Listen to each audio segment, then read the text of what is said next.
We provide you the platform to turn your dreams into reality. Give wings to your aspirations with KR Mangalam University.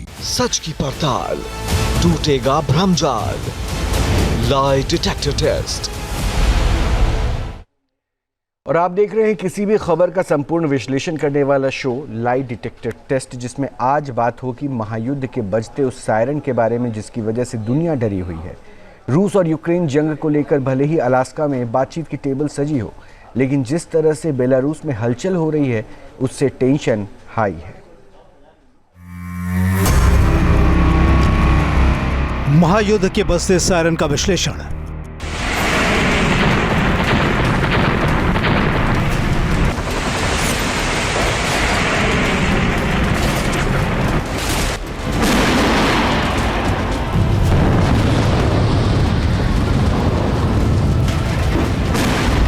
क्या सितंबर में होगा महायुद्ध?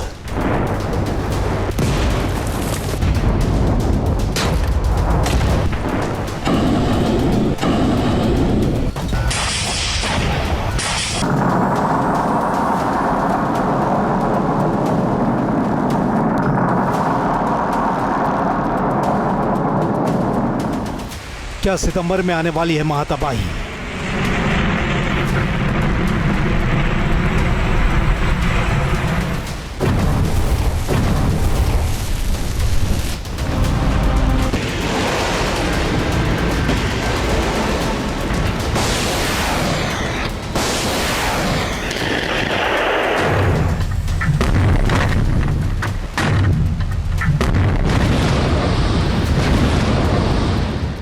क्या सितंबर में दुनिया दो खेमों में बंट जाएगी?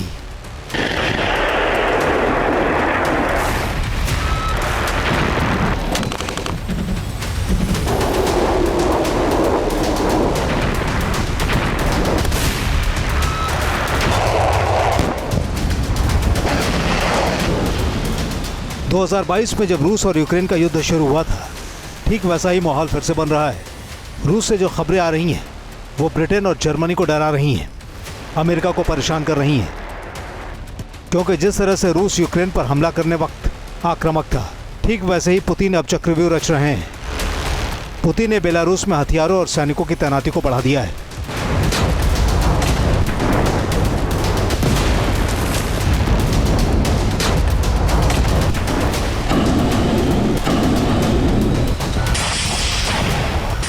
बेलारूस रक्षा मंत्रालय ने घोषणा की है कि रूस और बेलारूस 12 से 16 सितंबर तक ज़ैपेड 2025 संयुक्त रणनीतिक सैन्य अभ्यास करेंगे।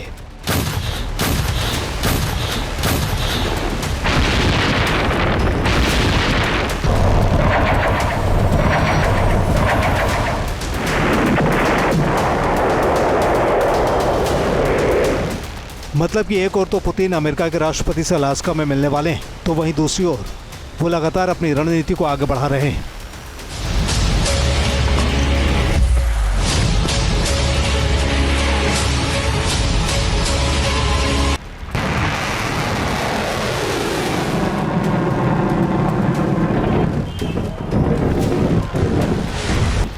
बेलारूस में जिस तरह से रूस के हथियारों की तैनाती बढ़ रही है, उसकी वजह से नाटो के देश परेशान हैं। ओरेश्निक हाइपरसोनिक मिसाइल युद्ध के लिए तैयार है और इसे साल के आखिर तक बेलारूस में तैनात किया जाएगा। उसकी वजह से नाटो के वो देश परेशान हैं जो रूस की सीमा के करीब है। ओरेश्निक का नाम सुनकर पोलैंड से लेकर एस्टोनिया, लिथुआनिया और लातविया में खौफ आई है।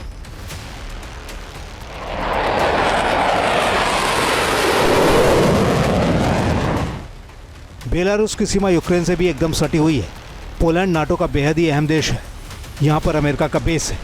जाहिर है ऐसे में अमेरिका भी परेशान है।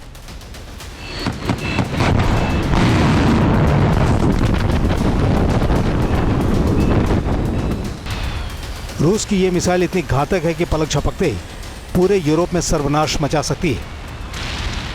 रूस के दावे के मुताबिक इस मिसाइल को रोक पाना यूरोपीय देशों के बस की बात नहीं।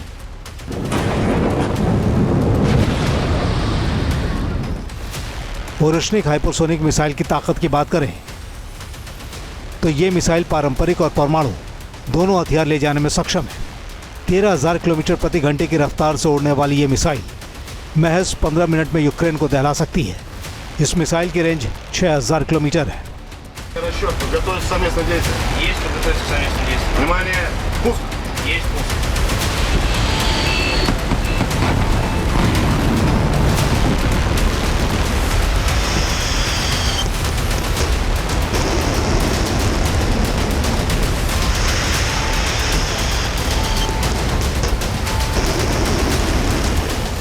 सबसे बड़ी बात है कि ये मिसाइल जहाँ गिरती है टारगेट का टेम्परेचर सूरज के तापमान जितना हो जाता है, मतलब सब कुछ भस्म करने की ताकत रखती है। जब से ये खबर सामने आई है कि पुतिन बेलारूस में सैनिकों की संख्या के साथ हथियारों की संख्या भी बढ़ा रहे हैं, उनकी तादाद बढ़ा रहे हैं, तब से यूक्रेन की सांसें अटक गई है, क्योंकि बेलारूस की सीमा यूक्रेन से डायरेक्ट लगती है और वहीं नाटो के वो देश ज़्यादा परेशान हैं जिनकी सीमा बेलारूस से लगती है।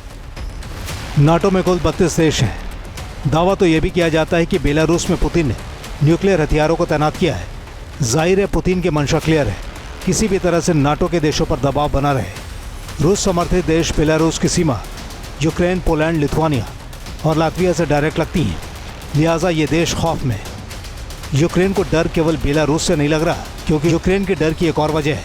यूक्रेन के राष्ट्रपति ज़ेलेंस्की ने बताया है कि रूस 3 मोर्चों पर 30,000 सैनिकों की तैनाती कर रहा है। यूक्रेन का दावा है कि ज़ेलेंस्की का आकलन है कि रूस ने ज़पोरिजिया में लगभग 15,000 अतिरिक्त सैनिक की तैनाती की है, पोक्रोवस्क में लगभग 7,000 और नोवोपावलिवका में लगभग 5,000 अतिरिक्त सैनिक तैनात करने की योजना बना रहा है।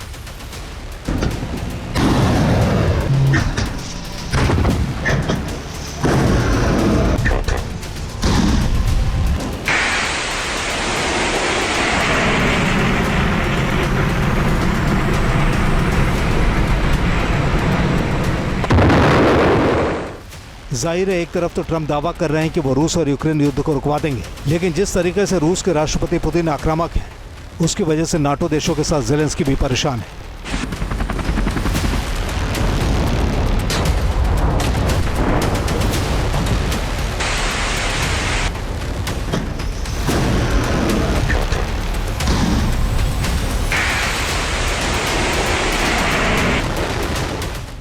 यूक्रेन ही नहीं, जर्मनी और ब्रिटेन जैसे देशों में भी खौफ पसरा है।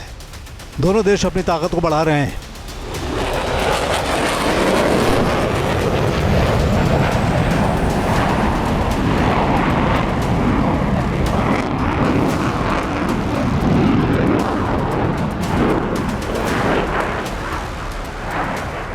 ब्रिटेन तो अमेरिका से न्यूक्लियर बम गिराने वाला F-35 लड़ाकू विमान खरीद रहा है, क्योंकि ब्रिटेन के पास अभी ऐसे लड़ाकू विमान नहीं है जो आसमान से एटम बम गिरा सके। तो वहीं दूसरी तरफ जर्मनी भी अपनी ताकत बढ़ाने में जुटा है।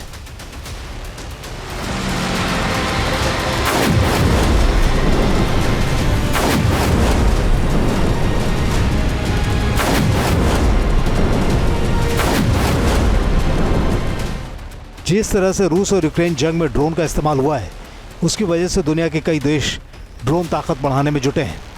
तो वहीं दूसरी तरफ जर्मनी बढ़ते ड्रोन खतरे से निपटने के लिए स्काई रेंजर गन सिस्टम पर बड़ा दांव लगा रहा है। जर्मन हथियार निर्माता राइन मेटल अपनी sky ranger anti aircraft gun के लिए जर्मन सशस्त्र बलों से अरबों डॉलर के ऑर्डर का इंतजार कर रही है और बताया जा रहा है कि ड्रोन को आसमान में मार गिराने वाले हथियार स्काई रेंजर्स को किसी भी कीमत पर जर्मनी अपनी सेना में शामिल करना चाहता है। लिहाजा दावा किया जा रहा है कि जर्मनी की सरकार करीब 7 से 9 अरब डॉलर खर्च करेगी। हालांकि ये सिस्टम 2035 तक जर्मनी की सेना को मिल पाएंगे। जाहिर है जर्मनी और ब्रिटेन जैसे देशों को डर सता रहा है कि यूक्रेन के बाद कहीं उनका ना नंबर आ जाए, लिहाजा ये देश परेशान है। तो वहीं रूस लगातार मिसाइलों की टेस्टिंग कर रहा है।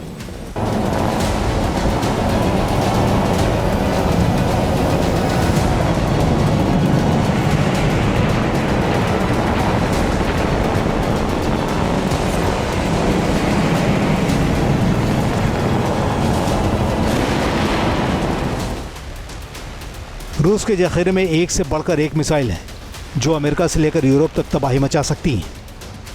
रूस के जखीरे में स्काई फॉल मिसाइल भी है जिसको काफ़ी ताकतवर बताया जाता है। ये रूस का वो हथियार है जो अंतरिक्ष से ही धरती के किसी भी कोने को तबाह करने का मादा रखता है। रूस की इस मिसाइल से सुपर पावर अमेरिका भी खौफ खा रहा है।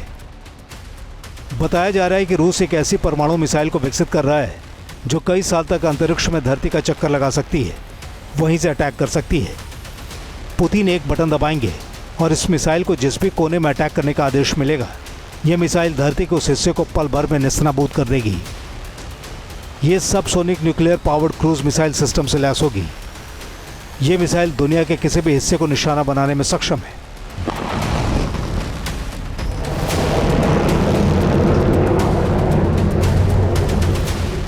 इस मिसाइल को लेकर दावा तो यहां तक है कि परमाणु ऊर्जा से चलने वाली स्काई फॉल मिसाइल लगभग अनिश्चित समय तक अंतरिक्ष में रह सकती है।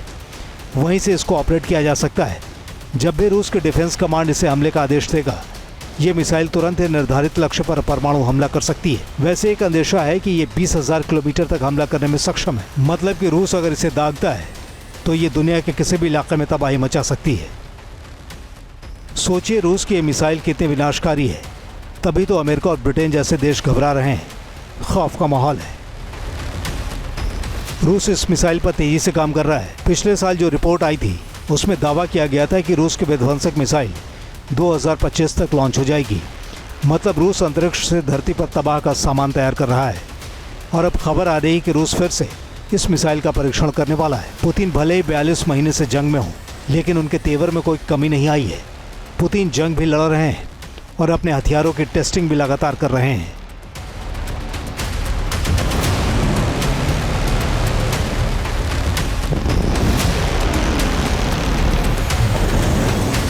रूस के पास S-500 जैसा मिसाइल डिफेंस सिस्टम मौजूद है, जिसके बारे में ये दावा किया जाता है कि वो हाइपरसोनिक मिसाइल्स को रास्ते में ही मारकर गिरा सकता है।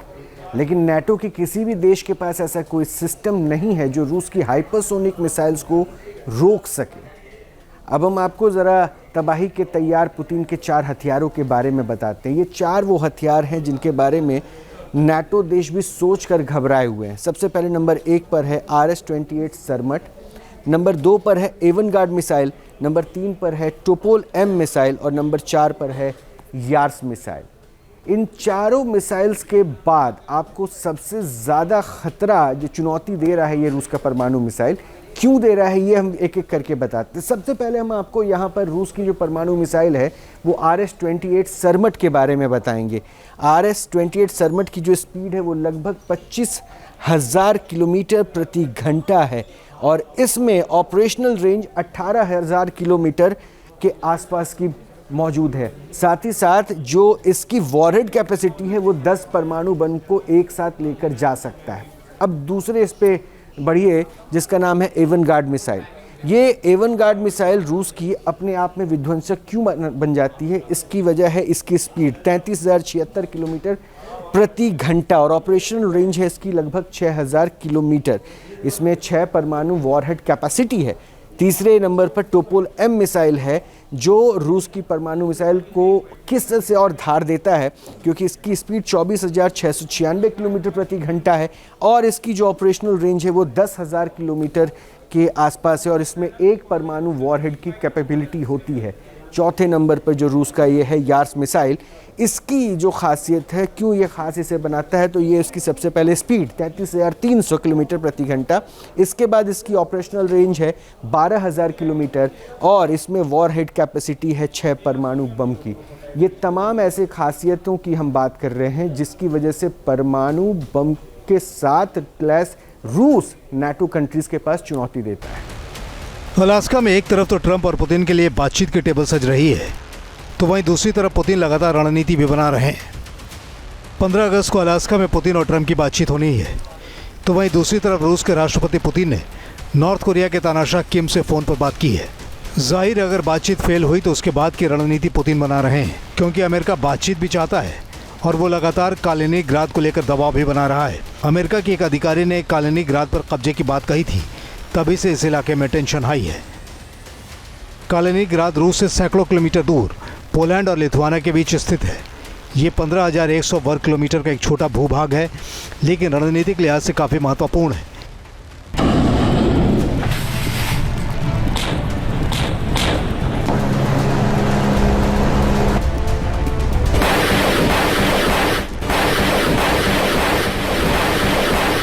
कालिनिंग्राद के जरिए रूस बाल्टिक सागर में यूरोपीय और नाटो देशों की आवाजाही पर पूरी तरह लगाम लगा सकता है। माना जाता है कि भविष्य में नाटो के साथ युद्ध होने पर कालिनिंग्राद रूसी अभियानों के लिए एक महत्वपूर्ण लॉन्च पैड होगा। दरअसल कालिनिंग्राद सुवाल्की गैप के पास स्थित होने की वजह से भी महत्वपूर्ण है। सुवाल्की गैप एक 65 किलोमीटर लंबा जमीन का टुकड़ा है जो कि कालिनिंग्राद को बेलारूस से जोड़ता है, लेकिन सुवाल्की गैप नाटो सदस्य देशों पोलैंड और लिथुआनिया के बीच में पड़ता है। अगर उस सुवाल्की गैप पर कब्जा कर ले तो वह पोलैंड और तीनों बाल्टिक देश लिथुआनिया, एस्टोनिया और लातविया का नाटो के बाकी देशों से संपर्क काट सकता है।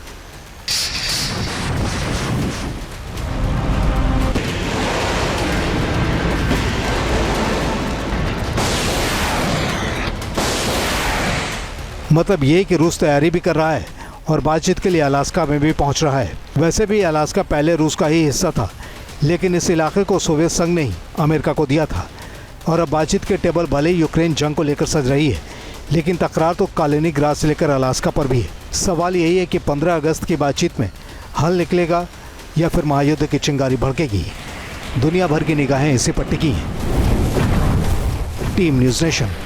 जहाँ भक्ति है हर शब्द में, कथाओं में छुपे हैं दिव्य रहस्य और ज्योतिष देता है जीवन को दिशा। धर्म से जुड़ी हर बातों को जानने के लिए हमारे चैनल स्तुति को सब्सक्राइब करें।